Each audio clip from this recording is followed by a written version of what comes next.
Hello everyone, आज हम लोग बात करेंगे न्यूमेरिकल्स की जो किस पे बेस्ड है, एमिशन स्पेक्ट्रम पे। So coming to the first question क्या कह रहा है? आपको वेवलेंथ बतानी है किसकी? फोटोन की। Find the wavelength of photon when electron falls from n = 2 to n = 1 for hydrogen atom. आपको वेवलेंथ बतानी है फोटोन की जब इलेक्ट्रॉन फॉल कर रहा है सेकेंड शेल से फर्स्ट शेल में, और किसके लिए? हाइड्रोजन एटम के लिए। तो एक चीज यहाँ से क्लियर हो रही है कि जो इलेक्ट्रॉन है वो 2 से किस में आ रहा है? 1 में आ रहा है। इसका मतलब यहाँ पर किसकी बात हो रही है? यहाँ पर बात हो रही है लाइमन सीरीज की, क्योंकि मैंने आपको बताया था अगर कोई भी इलेक्ट्रॉन जंप करके फर्स्ट शेल में आ रहा है, कहीं से भी जंप करके अगर वो फर्स्ट शेल में आ रहा है, तो किस सीरीज की बात हो रही है? लाइमन सीरीज की। क्लियर है? तो वेवलेंथ के लिए फॉर्मूला क्या लगाएंगे? 1/λ equals to r/z², 1/n1² minus 1/n2 का स्क्वायर। क्लियर है? तो अब हाइड्रोजन एटम की बात की गई है, तो z की वैल्यू कितनी होगी? 1। तो यहाँ से हो जाएगा 1/λ r1 का स्क्वायर। n1 की वैल्यू कितनी है? 1। तो 1/1 का स्क्वायर माइनस n2 की वैल्यू कितनी है? 2, तो 2 का स्क्वायर। तो ये हो जाएगा r1 माइनस 1/4। तो यहाँ से 1/λ क्या आ जाएगा? r4 माइनस 1, तो ये हो जाएगा 3/4। अब यहाँ पर आप लोग एक चीज का ध्यान रखना, जो 1/r होता है ना, उसकी वैल्यू होती है 911 एंगस्ट्रॉम, और आपको यही वैल्यू याद रखनी है। आपको ये वाली वैल्यू याद रखने की कोई भी जरूरत नहीं है। 1.09 × 10⁻7 मीटर इनवर्स। इससे कैलकुलेशन में प्रॉब्लम होती है, लेकिन इससे कैलकुलेशन में बिल्कुल भी प्रॉब्लम नहीं होगी। लेकिन इस केस में जो वेवलेंथ आएगी ना, वो किस में आएगी? एंगस्ट्रॉम में आएगी। इस चीज का ध्यान रखना, इतना कन्वर्जन तो पता होना चाहिए। क्लियर हुआ? अब यहाँ पर फॉर फर्दर कैलकुलेशन आप इसको राउंड ऑफ भी कर सकते हो, 910 भी ले सकते हो, 912 भी ले सकते हो। ठीक है, तो कोई प्रॉब्लम नहीं होगी। तो यहाँ से जो लैम्डा निकल कर आएगा वो कितना हो जाएगा? 1/r into 4/3। तो 1/r कितना हो रहा है? 911। राउंड ऑफ करके मैंने 12 ले लिया ताकि कैलकुलेशन आसान हो जाए, और ये 4/3। सो 3 3 9, 0 3 4 12, तो ये आ जाएगा 4 4 16 एंड 4 3 12, तो 1216 एंगस्ट्रॉम। क्लियर है? तो इसकी वेवलेंथ आ गई। Coming to the next question. Next question क्या कह रहा है? Find the wavelength of photon. आपको यहाँ पे फोटोन की वेवलेंथ निकालनी है जब इलेक्ट्रॉन थर्ड सेल से किस में जा रहा है? फर्स्ट में। तो ये भी फर्स्ट में जा रहा है, तो ये भी किसकी बात कर रहा है? लाइमन सीरीज की। क्लियर है? तो फॉर्मूला भी लगा दो।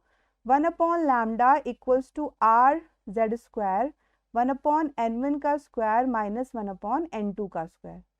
ठीक है, तो यहां से z की वैल्यू 1 ही रहेगी क्योंकि हाइड्रोजन एटम की बात हो रही है। लेकिन यहाँ पे n1 की वैल्यू क्या होगी? 1, और n2 की 3। तो 1 का स्क्वायर माइनस 1/3 का स्क्वायर, तो हो जाएगा r1 माइनस 1/9। तो यहां से 1/λ कितना आ जाएगा? r8/9। क्लियर है? तो यहां से जब मैं लैम्डा की वैल्यू फाइंड आउट करूंगी तो वो कितना आएगा? वो आ जाएगा 1/r इंटू 9/8। अब यहाँ पे 1/r की वैल्यू क्या पुट कर लोगे? 912, क्योंकि अगर मैं 911 रख रही हूँ ना, तो जो कैलकुलेशन हो रही है उसमें प्रॉब्लम हो रही है क्योंकि कुछ डेसिमल में आ रहा है आंसर। तो ये हो जाएगा 9/8। सो 912 को अगर 8 से डिवाइड करें तो ये आ जाएगा 114। तो 114 इंटू 9 कितना होगा फिर? सो 114 इंटू 9, 36, 12, 1026 एंगस्ट्रॉम। ये इसकी वेवलेंथ आ गई। अगर आप लोगों ने नोटिस किया हो तो जब जो इलेक्ट्रॉन था, जब वो 2 से 1 में जा रहा था तो उसकी वेवलेंथ कितनी आ रही थी? 1216 एंगस्ट्रॉम। और जब इलेक्ट्रॉन 3 से 1 में गया तो उसकी वेवलेंथ कितनी आई?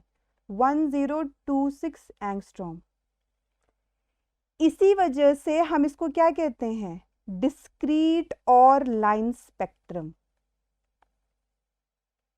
ये मैंने आपको मैथमेटिकली प्रूफ करके दिखा दिया कि जो वेवलेंथ है वो बहुत ही डिस्क्रीट सी है। मतलब 1216 एंगस्ट्रॉम के बाद सीधे 1026 एंगस्ट्रॉम आ रहा है।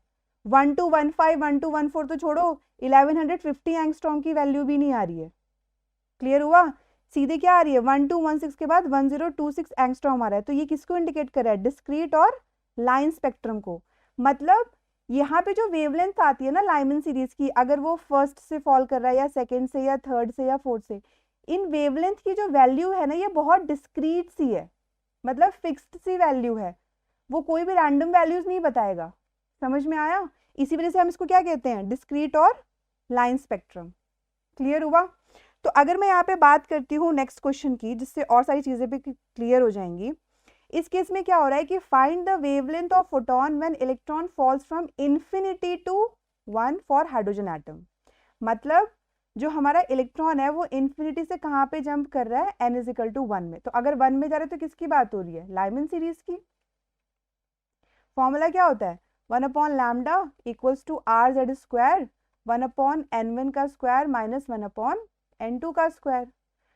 तो 1 अपॉन लैम्डा आर, हाइड्रोजन के लिए z की वैल्यू कितनी होती है 1, तो हो जाएगा 1 का स्क्वायर माइनस 1 अपॉन इन्फिनिटी। तो ये वैल्यू तो क्या हो गई 0, तो ये कितना आ जाएगा 1 अपॉन लैम्डा आर और ये 1। तो यहाँ से वेवलेंथ की वैल्यू कितनी आई 1 upon R which is equal in to 911 angstrom. Yes और नो? आगे वैल्यू आप देखो मैं क्या कहना चाहती हूँ। अब जो चीज़ मैं बता रही हूँ ना वो बहुत इंटरेस्टिंग फैक्टर, उसको ध्यान से सुनना, जो बहुत ज़रूरी है। मैंने अभी आपको 3 न्यूमेरिकल बताए और तीनों न्यूमेरिकल में सबकी वेवलेंथ अलग अलग आ रही थी, लेकिन हम लोग जिक्र किसका कर रहे थे, सिर्फ लाइमन सीरीज का। क्योंकि कोई भी इलेक्ट्रॉन फॉल करके कहाँ पर आ रहा है, फर्स्ट शेल में। फर्स्ट शेल में तो आ रहा है। जब इलेक्ट्रॉन सेकेंड से फॉल करके फर्स्ट शेल में आया तो उसकी वेवलेंथ कितनी आई 1216 एंगस्ट्रॉम। जब इलेक्ट्रॉन थर्ड से फॉल करके फर्स्ट शेल में आया तो उसकी वेवलेंथ कितनी आई 1026 एंगस्ट्रॉम। और जब इलेक्ट्रॉन इन्फिनिटी से 1 में आया तो उसकी वेवलेंथ कितनी आई 911 एंगस्ट्रॉम। कहने का मतलब है कि ट्रांजिशन, जितना लॉन्गेस्ट ट्रांजिशन होगा उसकी वेवलेंथ क्या होगी, उसकी वेवलेंथ उतनी ही शॉर्टेस्ट होगी, उसकी वेवलेंथ उतनी ही शॉर्टेस्ट होगी। और जितना शॉर्टेस्ट या स्मॉलेस्ट ट्रांजिशन होगा, जितना छोटा ट्रांजिशन होगा, उसकी जो वेवलेंथ है ना वो उतनी लार्जेस्ट होगी। इस चीज का ध्यान रखना। और क्वेश्चन जो है ना वो इसी तरीके से आता है, जितना लंबा ट्रांजिशन उतनी छोटी वेवलेंथ, और जितना छोटा ट्रांजिशन उतनी लंबी वेवलेंथ। अगर आप लोग यहाँ पे देख लो, जब n इजिकल टू 2 से n इजिकल टू 1 में आया, जैसे ये आपके एनर्जी सेल्स हो गए 1 2 3 4 और ये हो गया इन्फिनिटी से। तो जब इलेक्ट्रॉन 2 से 1 में आ रहा है तो उसकी वेवलेंथ कितनी आ रही है 1216 एंगस्ट्रॉम। और जब वही इलेक्ट्रॉन 3 से 1 में आ रहा है तो उसकी वेवलेंथ कितनी आ रही है 1026 एंगस्ट्रॉम।